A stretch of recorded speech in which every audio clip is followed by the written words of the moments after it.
Hi everybody, I'm Andy Murray from What Culture. And I'm Adam Nicholas from What Culture, here to bring you all of today's wrestling news, including Jeff Hardy cleared for a WWE return. AEW does not have a wellness policy. JBL is to be inducted into the Hall of Fame 2020. Why you see so many Canadian destroyers in WWE these days. When WWE will be returning to Saudi Arabia. This is the news. This Andy is Murray. indeed the goddamn news. Anyway, we're going to kick things off with a little bit of Twitter beef. Shoot season is well and truly open. Is it ever closed? I don't know, but it is now so far open that the last person in the world you would expect to speak out of turn with regards to his employer is doing so, and it's the bloody Undertaker, right?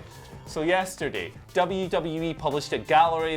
They had the accompanying social media post. It's a gallery of important female figures in the company's history designed to celebrate Women's History Month.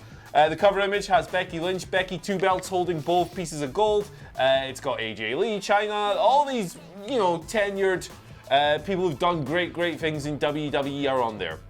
One person who was not on there was Michelle McCool, who is, of course, married to The Undertaker. Now, a little bit of a kerfuffle went down and WWE did issue an amendment. They tweeted about this amendment saying, "We've made some pretty cool updates to the Women's History Month gallery. See which trailblazers we've added." And they've added Michelle McCool. They've added Bull Nakano as well. Obviously, they've recognised that, hey, maybe we should have put Michelle in here. But The Undertaker had a thing or two to say about this. He replied, and here it is, "Too little, too late, ellipsis, unbelievable," with 2 exclamation points. Now, it's quite unusual behaviour for The Undertaker. And Adam Nicholas, you have a theory on this. I've got a couple of theories. First off, I'm not sure what's more important news here, Andy Murray. The Undertaker tweeting on behalf of his wife, or the fact that he's a fan of the JoJo hit Too Little Too Late from back in the early noughties. This is not The Undertaker, is it? Come on. This isn't The Undertaker. Nah. This is Michelle McCool sitting on Twitter, messaging on, I can't believe it. I can't believe we're actually sitting here reporting this. Like the dead man has risen up from his slumber, from all these years of death, and just went, nah, not cool, guys. Yeah. Too little, too late. Now let me go and count my money from Saudi, baby. He's just somehow done that in between shifts of playing, I don't know, Animal Crossing on his iPhone. Do you know what? I think the stupid part is, fair play for them, she's called them out on missing her out, and they put her in. That's probably enough. Yeah. But, I don't know, man. It's bizarre, isn't it? The so idea silly. of this ancient, indestructible, supernatural deity picking up his phone and going, nah, that's not on, mate. Tweet in peace. I think you're onto something with your theory there. I think Ald Michelle is on the big man's account. That's what's going down here. The Undertaker, of course, the second best big man in pro wrestling history. It's all been sorted out. But again, at the same time, it's The Undertaker. He can do whatever the hell he wants. He can do whatever the hell he wants. And I suppose, in the day, even The Undertaker gets nagged off his wife. Remember that when you get above your station. Let's move on to something a little bit more interesting, perhaps. Jeff Hardy. Obviously, as we all know, he's been out for 6 to 9 months at this point. Well, must nearly be 12 months, actually. Yeah, it's coming up on a year. Yeah, coming up on a year because he was out just after WrestleMania 35, had to have a whole bunch of surgery, and basically, in that time, not been a great spell for Jeff. He's found himself having a couple of relapses in terms of his, I don't know how you'd want to call it, personal problems. life, let's call it, personal problems. We know he's had substance issues in the past. They sort of reared their head a little bit back in July and October of last year, where he got some DUIs that he's had to have sorted out. But thankfully, we can report he was on WWE backstage last night and said that he will be returning and has been cleared to action. I'll just read you the quote from what he said. He said, obviously this is in reference to the DUI incidents that he had. He said, "On the night of October the 3rd, I got in some trouble. The morning of October the 4th, I arranged for me to go to inpatient rehab for the first time in my life. It was one of the best things I could have ever done for myself, and I've done something every day to better myself." So obviously a bit of a turbulent end or middle, and quite a lot of actually last year for Jeff, but this sounds very positive indeed, doesn't it? Yeah, it's good to hear that Jeff's getting back on track after so long away. It's been a rough year, man. The injury so soon after winning the SmackDown Tag Teams. Yeah, crazy stuff. And then he was arrested in July, arrested again in October. Good to hear that he's on a good path now. He's overcoming the issues that blighted him last year. There was a report a few weeks ago that he was back in the performance center, he was training, he was tuning up. Maybe we'll see him before WrestleMania, maybe we'll see him a little bit after when the story's reset and there's some fresh openings and so forth. Either way, I'm just happy for the guy, man. One thing he did say as well, just to add to that, is he mentioned he would be very interested and thinks he has a big match in him against Roman Reigns, which is a match I've never thought about, but would definitely be interested in. That would be really sick, wouldn't it? Absolutely. Really sick. Speaking of sick, wellness policies, they exist. Look at that. In WWE, they exist. They don't exist in AEW. AEW do not have a wellness policy system in place. This is according to Big Daddy Dave Meltzer, who was talking a little bit about it the other day. He said that while it is written into wrestlers' contracts in AEW that they can be drug tested, as far as he is aware, there is no official wellness policy in place. Now, obviously, the WWE Wellness Policy was introduced, I believe, just a couple of months after Eddie Guerrero's passing. It was in 2006 they brought it in. Within months, guys like Kurt Angle, Randy Orton, others had fallen afoul of it, issued those 30-day suspensions. It's kind of sat dormant in the past few years, nothing really in 2017 or 2018, but late last year we saw Primo Colon, Robert Roode, most recently Samoa Joe and Andrade. These fellas have all kind of ran afoul of it, so it's kind of an interesting one. Obviously, AEW wrestlers, for the most part, only really work 1 day a week, and the WWE policy is excludes part-timers. So there's obviously a distance between like Brock Lesnar and Darby Allin, who's working tapings every couple of weeks, but it's an interesting one nonetheless. I wonder if it's something we'll see the company maybe introduce later down the line. I think it's one of them where what you don't want to see is have them not introduce it and then have an incident happens which enforced, like similar to what happened with WWE. I assume you'd like to think we're a long way away from all that kind of era of stuff, but you never know, and the fact that it's absent might be a cause for concern for people who are investing, like I say, who are investing in the company, but you know what I mean. Eventually they're going to hit a much bigger global scale where they'll have sponsors and such, and I imagine they might want to have a lid on stuff like that. But no massive cause for concern, but I guess, as you say, it's slightly different because WWE's schedule is so busy. It's so hectic, really, It's isn't it? mental, isn't it? Crazy. Mental. Absolutely wild. But WWE schedule not too busy, apparently, to announce the next inductee into the WWE Hall of Fame. As we've already said, John Bradshaw Layfield, JBL, will be joining the class of 2020, which obviously already has the likes of Batista, New World Order, the Bella Twins, and potentially the British Bulldog is being rumoured, although nothing super concrete about that just yet, although we have seen a few teasers here and there with his son back in WWE, talking with Natalya and Tyson Kidd. Anyway, I'm getting off track. What I'm trying to tell you is the JBL will be joining that class. This was announced by WWE.com, and already prior to this, I think like February, last month, I think it was, Wrestling Inc. and Pro Wrestling Insider had kind of mentioned that they had the inside scoop on this and that this would be happening. This is now being confirmed. And alright, he might be a slightly divisive character, but ultimately, when you think about the kind of checklist that WWE would have for a guy or gal who's going into the Hall of Fame, you look at JBL's accolades that he had. He was a WWE champion, having literally turned himself from obviously a tag team wrestler into this brand new gimmick, got rid of the hair, got rid of everything, even ditched poor Farouk, bless him, and ended up being the champion, which you probably wouldn't have seen.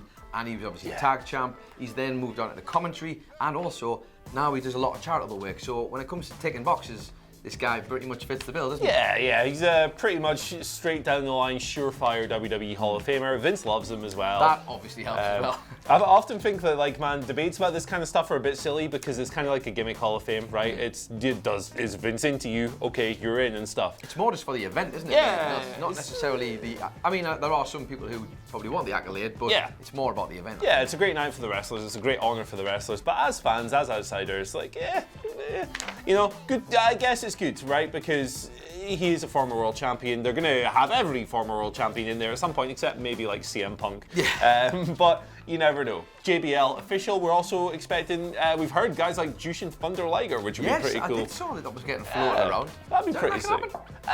He's worked for WWE before that takeover match with Tyler Breeze. Tyler Breeze, that was fantastic as well. And they've got plenty of footage from his WCW days as well. That gives him a 100% record in WWE. There you go, baby. Surely that's enough to get in the Hall of Fame. 1-0, Liger baby. for Hall of Fame, baby. Hey, baby. Anyway, we're gonna speed round the next couple. Oh, I like this because there's not really a whole lot to break down with them, but they are interesting. So the first one, Canadian Destroyer, maybe the most overused, overspam move in wrestling today. Not necessarily in WWE, but certainly elsewhere. Now they've been back on WWE TV for about the past year or so. On the main roster, you see Rey Mysterio doing them quite often, particularly in his matches with Andrade.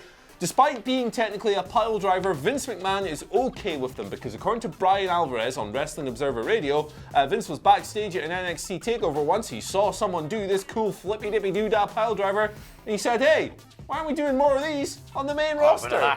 Those are some good stuff. Get them on the main roster. And so he did. So guys like Rey are allowed to do them. It's one of the few pile drivers that wrestlers are actually allowed to do. The tombstone is another one, but Vince doesn't consider them a pile driver. So that's why you see them spanned. Yeah. Really interesting that he's kind of okay with a Canadian destroyer off the top turnbuckle. Yeah. But a pile driver, no. I guess obviously pile driver does have a bad rep from the past. Tombstone pile driver has always been a funny one. And amazing that, actually saying that, could that the fact that Undertaker basically nearly broke Bill Goldberg's neck at the last Saudi show, could that be the reason why we only got a choke slam with Styles? I think there's a very good chance, brother. Sure, yes, very good chance. In terms of the Canadian destroyer, very overused, I think, in WWE. Like, everywhere.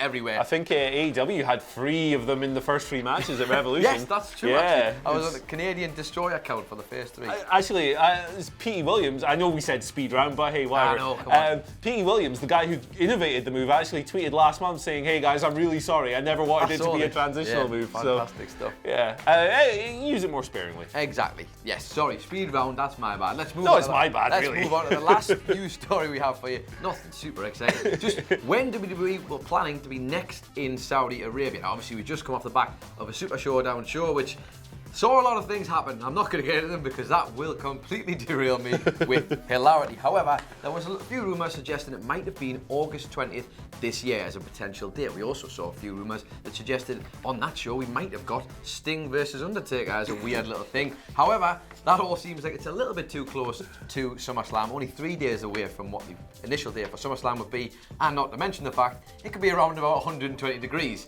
at that time, which is probably not ideal a little bit too hot for wrestling conditions. So, according to our friends over at PW Insider, they've suggested that we're going to be looking more at potentially at October, late October, early November, which I guess would be in keeping with the last pay-per-view we saw. Halloween. Yeah. Crown Jewel will be the next one, and that was obviously the one that happened around Halloween last year. Who could forget Bray Wyatt winning the Universal Championship? What a great moment. What a wonderful moment in wrestling history that was. Speaking of wonderful moments in wrestling history, Twitter questions. First one today comes from Pete Robson, regular contributor, thank you Pete, who asks, with the cancellation of the Arnold Sports Festival to spectators due to the coronavirus, is there a chance that WrestleMania could be performed behind closed doors without a crowd?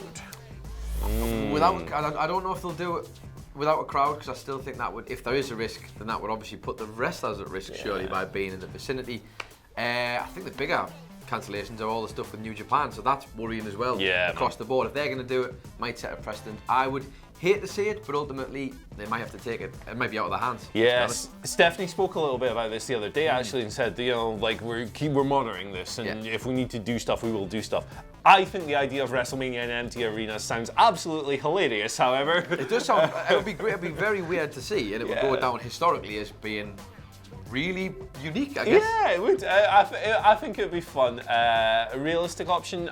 Let's wait and see. Yes, let's wait and see. So. Next question comes from the Goofy One. I like it. Who asks, why do you guys think WWE scrapped the multi-man WrestleMania ladder match, and do you guys think they might bring it back soon? I wonder if it was just because we've seen it a lot recently. Maybe they've got bigger plans and are trying to get other matches on, I guess. But it's a great match. It's always fun.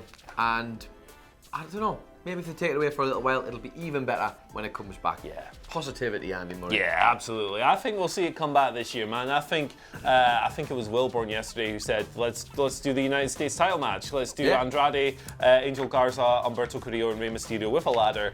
I think they'll bring it back, man. Like, I think it's a case of space. You know, last year they had like 200 matches on the card and stuff. It's kind of hard to fit another one in there. I'll tell you what would be cool. If they're all fit and healthy in time for it, I'd love to see, like, essentially the all-Mexican ladder match, including Chuck Lucha House Party in there as well. We've seen Kalisto do some mad stuff off ladders. Yeah. That would be great. And what a moment that would be, really. Yeah. They're all doing great stuff already. I'd like to see more of it, please. Fire it up, baby.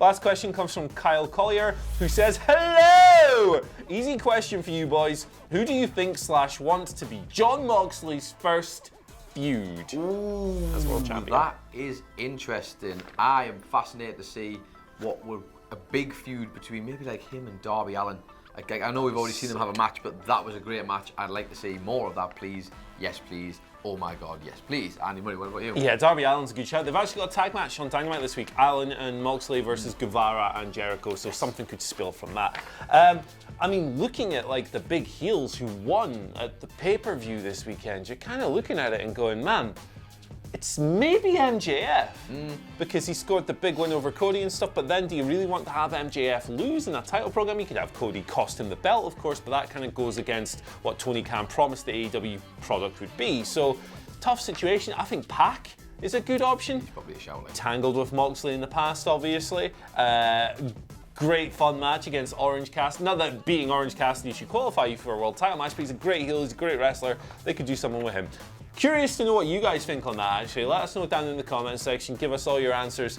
Lance Archer might come in straight away and just bulldoze the bugger. I was so convinced he was coming out at the end. Me too, I was sitting thinking this has been going on a little bit too long now. He's going to come out, but he didn't. What a guy that would be. Lance will make him dance. Debuts on Dynamite this week. Big Lance. Looking forward to that one. Anyway. Oh, good stuff. Thanks for joining us today. We've got quiz mayhem to take care of, so we will be departing right now. Follow us on Twitter at WhatCultureWWE. Hashtag this is the news. Send us your questions, your banter, your foul abuse, your memes, whatever you want. You can find Adam Nicholas on Twitter. Don't send him abuse. You can if you want. It's Adam Nicholas. I'm a big boy. I can take it. What about you? Where can they find you on Twitter? You can find me at Andy H. Murray. The H stands for Hans Moleman because that's what I will look like when I'm older. And if you send me abuse, I'm just going to mute you. So it's not worth it. Bye. Goodbye.